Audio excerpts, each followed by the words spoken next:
പറാത്തയാണ് ഉണ്ടാക്കാൻ പോകുന്നത്. Chilli cheese paratha.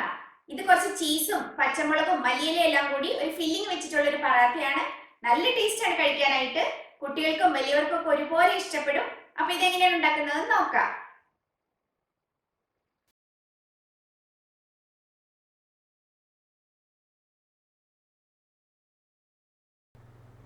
Paratha ഉണ്ടാക്കാനായിട്ട് നമുക്ക് ആദ്യം അതിനുള്ള മാവ് ഒന്ന് പ്രിപ്പയർ ചെയ്തെടുക്കാം. അതിനുവേണ്ടി ഒരു മിക്സിംഗ് ബൗളിലേക്ക് 1.25 കപ്പ് ഗോതമ്പ് പൊടി ചേർത്ത് കൊടുക്കുന്നുണ്ട്. ഇനി അതിലേക്ക് ഒരു 1.25 കപ്പ് മൈദയും കൂടി ചേർത്ത് കൊടുക്കാം. ഇനി ഇതിലേക്ക് ആവശ്യത്തിനുള്ള ഉപ്പ് ചേർത്ത് കൊടുക്കാം. ഞാനിവിടെ ഒരു 1 ടീസ്പൂൺ ഉപ്പ് ചേർക്കുന്നുണ്ട്. ഇനി ഇത് നന്നായിട്ടൊന്ന് മിക്സ് ചെയ്തെടുക്കണം. പൊടിയും ഉപ്പുമായിട്ട് നന്നായിട്ടൊന്ന് ആദ്യം മിക്സ് ചെയ്ത് കൊടുക്കാം.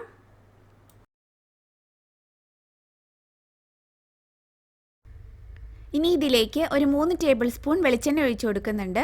നിങ്ങൾ സാധാരണ ഉപയോഗിക്കുന്ന ഏത് ഓയിൽ വേണമെങ്കിലും യൂസ് ചെയ്യാം. എണ്ണ കുറച്ച് കട്ട പിടിച്ചിരുന്നുകൊണ്ട് മാത്രം ഞാനതൊന്ന് ഉരുക്കിയെടുത്തതാണ്. ഇനി ഇത് നന്നായിട്ടൊന്ന് കൈകൊണ്ട് മിക്സ് ചെയ്തെടുക്കാം. പൊടിയും ഓയിലും കൂടി കൈകൊണ്ട് നന്നായിട്ടൊന്ന് തിരുമ്മി യോജിപ്പിച്ചെടുക്കണം. ഒരു 1 മിനിറ്റൊക്കെ ഒന്ന് ചെയ്താൽ മതിയാവും.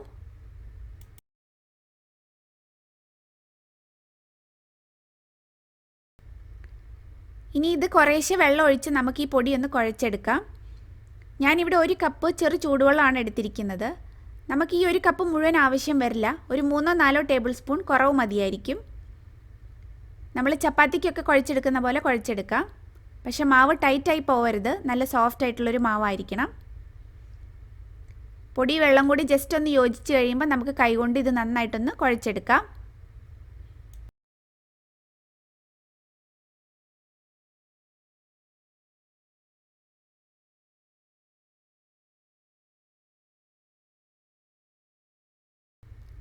ഇപ്പോൾ ഇവിടെ പൊടിയും വെള്ളം കൂടെ നന്നായിട്ട് യോജിച്ച് വന്നിട്ടുണ്ട്. ഇനി ഇതൊരു 2-3 മിനിറ്റ് നേരം നമുക്ക് നന്നായിട്ടൊന്ന് കുഴച്ചെടുക്കാം. മാവ് നല്ല സോഫ്റ്റ് ആയിട്ട് വരാനാണ് അങ്ങനെ ചെയ്യുന്നത്. നമ്മൾ കുഴയ്ക്കുന്ന സമയത്ത് വെള്ളം കൂടി പോയിട്ടുണ്ടെങ്കിൽ ഒരു 1-2 ടേബിൾ സ്പൂൺ പൊടിയും കൂടെ ചേർത്ത് ഇതുപോലെ പാകത്തിന് കുഴച്ചെടുത്താൽ മതി. ഇപ്പോൾ ഇവിടെ മാവ് നല്ല സോഫ്റ്റ് ആയിട്ട് വന്നിട്ടുണ്ട്. നമ്മൾ 1 കപ്പ് വെള്ളം എടുത്തതിൽ ഒരു 3-4 ടേബിൾ സ്പൂൺ കുറച്ചിട്ടുള്ള വെള്ളം മാത്രമേ നമുക്കിവിടെ ആവശ്യമായിട്ട് വന്നിട്ടുള്ളൂ. ഇനി ഇത് നമുക്ക് ഒരു അടപ്പ് വെച്ച് അടച്ചിട്ട് ഒരു 15 മിനിറ്റ് നേരം നമുക്കൊന്ന് റെസ്റ്റ് ചെയ്യാനായിട്ട് വെക്കാം. ഇനി ഇതിൻ്റെ ഫില്ലിങ്ങിന് വേണ്ട സാധനങ്ങൾ എന്തൊക്കെയാണെന്ന് നോക്കാം. ഒരു ചെറിയൊരു സവാള എടുത്തിട്ടുണ്ട്. വലിയൊരു സവാളയാണെങ്കിൽ അതിൻ്റെ പകുതി മതിയാവും. ഒരു ചെറിയൊരു കഷ്ണം ഇഞ്ചി വേണം. 4 പച്ചമുളക് എടുത്തിട്ടുണ്ട്. എരിവ് കുറവ് മതിയെങ്കിൽ ഒരു 3 എണ്ണം എടുത്താൽ മതിയാവും. പിന്നെ ഇത് മൊസറല്ല ചീസ് എടുത്തിട്ടുണ്ട്. ഷെഡർ ചീസും എടുത്തിട്ടുണ്ട്. രണ്ടും ഒരു 125 ഗ്രാം വീതമാണ് എടുത്തിരിക്കുന്നത്. പിന്നെ കുറച്ച് മല്ലിയില വേണം.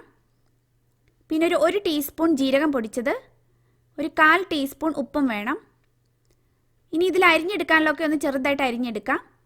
പിന്നെ ഈ 2 ചീസും നമുക്കൊന്ന് ഗ്രേറ്റ് ചെയ്തും എടുക്കാം. സവാള നല്ല ചെറുതായിട്ട് അരിഞ്ഞെടുത്തതിന് ശേഷം വീണ്ടും കത്തി കൊണ്ട് നല്ല പൊടിയാക്കി എടുക്കണം. ഇതുപോലെ ചെയ്ത് നല്ല പൊടിയാക്കി എടുത്താൽ മതി. അല്ലെങ്കിൽ നമ്മൾ പറാത്ത പരത്തുന്ന സമയത്ത് വലിയ കഷ്ണങ്ങളായിട്ട് കിടന്നു കഴിഞ്ഞാൽ അതിൻ്റെ ലെയറൊക്കെ ആകെ പൊട്ടിപ്പോവും.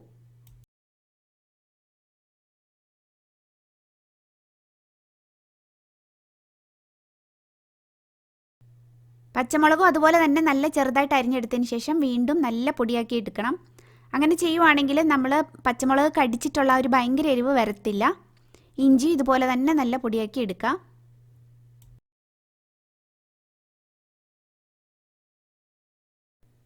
ചീസും നമുക്ക് ഗ്രേറ്റ് ചെയ്തെടുക്കാം.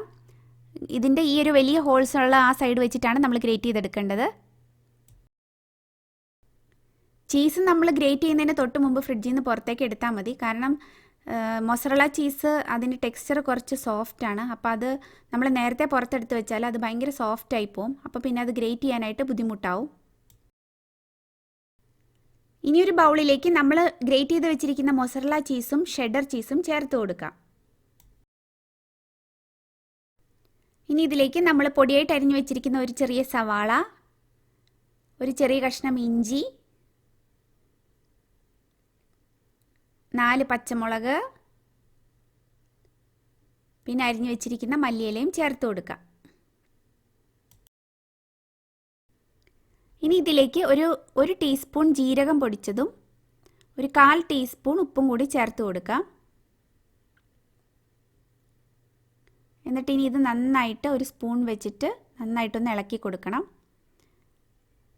ഉള്ളിയും ചീസും മല്ലിയിലയും ജീരകം പൊടിച്ചതും ഉപ്പും എല്ലാം എല്ലാ ഭാഗത്തും എത്തണം. പച്ചമുളക് അരിഞ്ഞതും ഒക്കെ അവിടെ ഇവിടെയും കൂടി കിടക്കരുത്. എല്ലാം എല്ലാ ഭാഗത്തേക്കും നന്നായിട്ടൊന്ന് മിക്സ് ചെയ്തെടുക്കണം. ഇനി നല്ല ക്ലീൻ ആയിട്ടുള്ളൊരു സർഫസിലേക്ക് നമുക്ക് മാവ് എടുത്ത് വെച്ചിട്ട് ജസ്റ്റ് ഒന്നും കൂടി ഒന്ന് കുഴച്ചെടുക്കാം. ഇനി ഇത് നമുക്കൊരു 8 ബോൾസ് ആയിട്ട് നമുക്കിതിനെ ഡിവൈഡ് ചെയ്തെടുക്കണം. അതിനുവേണ്ടി നമുക്കിതിനി ഒന്ന് നീളത്തിലൊന്ന് ഉരുട്ടിയെടുക്കാം.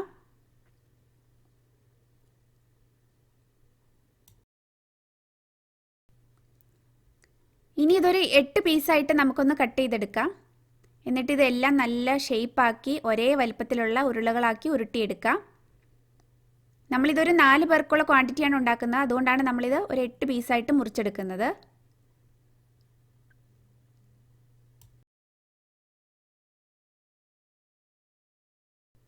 ഇപ്പോൾ എല്ലാം നന്നായിട്ട് ഉരുട്ടിയെടുത്തിട്ടുണ്ട്. ഇനി നമ്മൾ ഇതെല്ലാം ആ കുഴച്ച് വെച്ച പാത്രത്തിലേക്ക് തന്നെ എടുത്ത് വെച്ചിട്ട് ഒന്ന് മൂടി വെക്കാം. അല്ലെങ്കിൽ അത് ഡ്രൈ ആയി പോവും. ഇനി നമുക്ക് ഓരോന്നെടുത്തിട്ട് പരത്തിയെടുക്കാം. ഒന്നും കൂടി ഒന്ന് കൈകൊണ്ട് നന്നായിട്ട് ഉരുട്ടി കൊടുത്തിട്ട് കൈകൊണ്ട് തന്നെ ഒന്ന് പ്രസ് ചെയ്ത് കൊടുക്കാം. ഇനി ഇത് നമുക്കൊന്ന് പൊടിയിൽ മുക്കിയെടുത്തിട്ട് പരത്തി തുടങ്ങാം.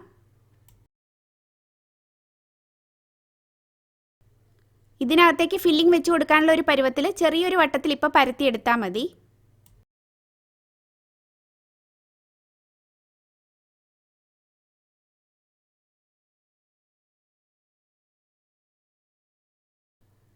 ഈ ഒരു വലുപ്പത്തിൽ നമുക്ക് പരത്തിയെടുത്താൽ മതി. ഇനി ഇതിനകത്തേക്ക് നമുക്ക് ഫില്ലിംഗ് വെച്ച് കൊടുക്കാം. ഒരു 2 ടേബിൾ സ്പൂൺ വെച്ചിട്ട് ഫില്ല് ചെയ്ത് കൊടുത്താൽ മതി. ഇനി ഇതിൻ്റെ അറ്റം എല്ലാം കൂടി നമുക്കൊന്ന് കൂട്ടി നന്നായിട്ടൊന്ന് പ്രസ് ചെയ്ത് കൊടുക്കാം. ഒന്ന് നന്നായിട്ടൊന്ന് പിഞ്ച് ചെയ്ത് കൊടുക്കണം. ഇനി ഇതുപോലെ ഇതൊന്ന് പതുക്കെ ഒന്ന് ഷേപ്പാക്കി എടുക്കാം. അപ്പോൾ നമ്മൾ പരത്തി എടുത്തു കഴിയുമ്പോൾ നമുക്ക് നല്ല റൗണ്ട് ഷേപ്പിൽ പരത്തി കിട്ടും. ഇനി ആദ്യം കുറച്ച് പൊടി ഇട്ട് കൊടുക്കാം. ഇനി ഉരുള വെച്ച് കൊടുത്തിട്ട് അതിൻ്റെ മുകളിലേക്ക് കുറച്ചും കൂടി ഒന്ന് പൊടി ഇട്ട് കൊടുക്കണം. എന്നിട്ട് കൈ കൊണ്ട് ഇതുപോലെ നല്ല സോഫ്റ്റ് ആയിട്ടൊന്ന് പരത്തി കൊടുക്കാം. അങ്ങനെ ചെയ്യുമ്പം അതിനകത്തുള്ള ഫില്ലിങ് എല്ലാ ഭാഗത്തേക്കും ഒന്ന് നീങ്ങി വന്നോളും. ഇനി ആവശ്യമുണ്ടെങ്കിൽ കുറച്ചും കൂടി ഒന്ന് പൊടി തൂയി കൊടുത്തിട്ട് നമുക്കൊന്ന് പരത്തി കൊടുക്കാം. നല്ല സോഫ്റ്റ് ആയിട്ട് പതുക്കെ വേണം പരത്തി കൊടുക്കാനായിട്ട്. ഇതുപോലെ കുമിള ഉണ്ടെങ്കിൽ അത് കുഴപ്പമൊന്നുമില്ല. അതിൻ്റെ മുകളിൽ കൂടെ പരത്തി കൊടുത്താൽ മതി. അത് പൊട്ടിച്ച് കളയൊന്നും വേണ്ട. നമ്മൾ ചപ്പാത്തിക്ക് പരത്തുന്ന പോലെ അത്രയ്ക്ക് നൈസായിട്ട് പരത്തേണ്ട ആവശ്യമില്ല. ഇതൊരു ചെറിയൊരു കട്ടിയിലാണ് നമ്മൾ പരത്തിയെടുക്കാൻ പോകുന്നത്.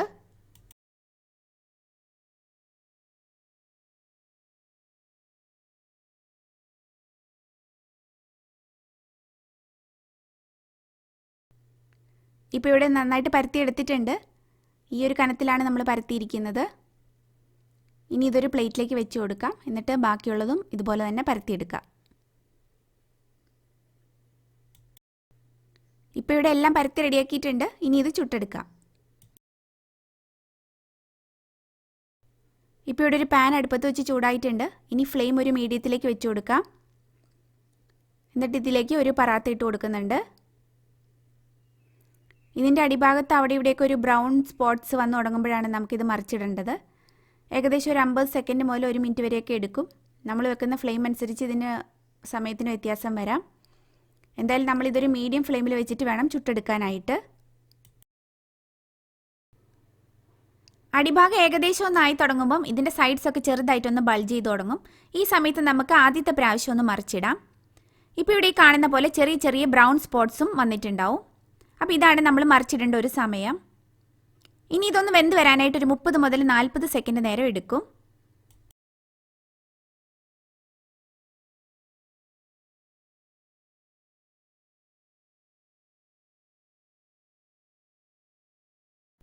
ഇപ്പോൾ ഇവിടെ പറാത്ത നന്നായിട്ടൊന്ന് പൊങ്ങി വരുന്നുണ്ട്. നമ്മൾ വെക്കുന്ന ഫ്ലെയിം തീരെ കുറഞ്ഞു പോയാലും പറാത്ത പൊങ്ങി വരാനായിട്ട് ബുദ്ധിമുട്ടായിരിക്കും. ഇനി ഇത് നമുക്ക് രണ്ടാമത്തെ പ്രാവശ്യം മറിച്ചിടാൻ സമയമായിട്ടുണ്ട്. ഇപ്പം നിങ്ങൾ കാണുന്നുണ്ടാവും ചെറുതായിട്ട് അവിടെ ഇവിടെയൊക്കെ ബ്രൗൺ ഷെയ്ഡൊക്കെ വന്നിട്ടുണ്ട്. ഇനി ഇതിലേക്ക് ഒരു 1/4 ടീസ്പൂൺ നെയ്യോ ബട്ടറോ ചേർത്ത് കൊടുക്കാം. ഞാനിവിടെ നെയ്യാണ് ഒഴിച്ചു കൊടുത്തിരിക്കുന്നത്.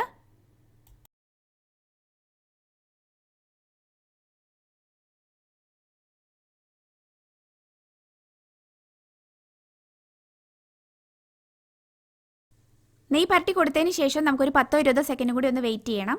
ഇതിൻ്റെ അടിഭാഗം നന്നായിട്ടൊന്ന് വെന്ത് വരാനായിട്ട്.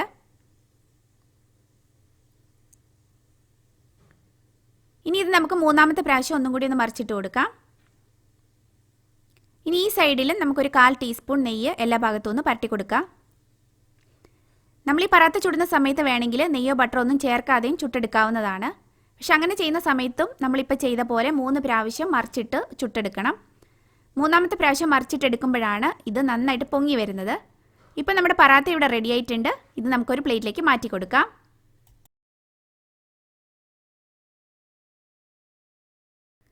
നമ്മൾ ചുട്ടെടുക്കുന്ന സമയത്ത് നെയ്യൊന്നും പരട്ടാതെ ചുട്ടെടുത്തിട്ട് ഒരു പ്ലേറ്റിലേക്ക് മാറ്റിയതിന് ശേഷം ഇതുപോലെ ബട്ടറിൻ്റെ ഒരു പീസ് എടുത്തിട്ട് ഇങ്ങനെ പരട്ടി കൊടുത്താലും മതി.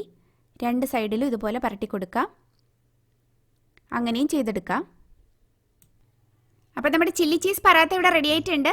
ഇത് നല്ല ചൂടോടുകൂടി കഴിക്കുമ്പോഴാണ് ഏറ്റവും നല്ല ടേസ്റ്റി ആയിട്ടുള്ളത്. അന്നേരം ഇതിൻ്റെ കൂടെ വേറെ സൈഡ് ഡിഷിൻ്റെ ഒന്നും ആവശ്യമില്ല. അതല്ലെങ്കിൽ ടൊമാറ്റോ കെച്ചപ്പിൻ്റെ കൂടെയോ അല്ലെങ്കിൽ കോക്കനട്ട് ചട്നിയുടെ കൂടെയും ഒക്കെ കൂട്ടി കഴിക്കാവുന്നതാണ്. പിന്നെ ഇത് നമുക്ക് കുട്ടികളുടെ ലഞ്ച് ബോക്സിലും കൊടുത്തുവിടാൻ പറ്റിയ നല്ലൊരു റെസിപ്പിയാണ്. അപ്പോൾ ഇതെല്ലാവരും ഒന്ന് ട്രൈ ചെയ്ത് നോക്കണം. വീണ്ടും മറ്റൊരു നല്ല റെസിപ്പിയുമായിട്ട് നമുക്ക് കാണാം. Okay, take care, bye bye.